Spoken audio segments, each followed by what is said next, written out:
Yummy. Coucou bandeko na ngai na yebisa bino.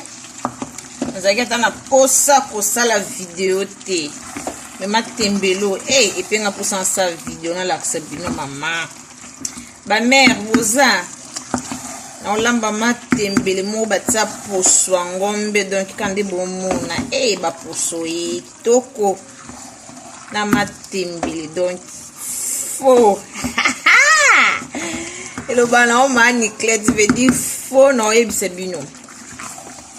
Matembele moko ya fresh na jus yango siko na tiango poso ngombe kande bomona yummy na fufu na mwa nkulu batumba pembe na yebisa bino lelo mati za mabe pa na biso koto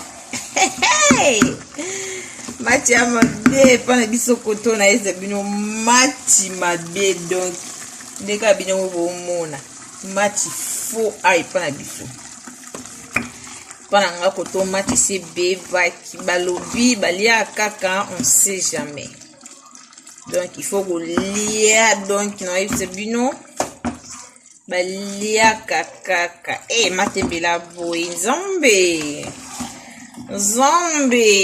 matembele batia poso bomona ata bino moko nzombe na nga nalinga boye te nzombe na nga veut dire nzombe eloba nango Barcelone nzombe na nga oh my god lelo fufu kaka boye fufu ezokitaka yango moko totika nanu aubergine na biso na poivron elemba bomona lelo fufu ekokita kaka yango moko na oyebisa bino nzombe bandeko ya boya ata bino moko wana bo raisonner de na fufu ndenge ezala mama bongo matembelo pete babiso za posa matembelo donc kende pa mama Rit na Wembek ozwa matembela pete nga na olamba bongo ndenge ebukani ebukani yoka pena mabukana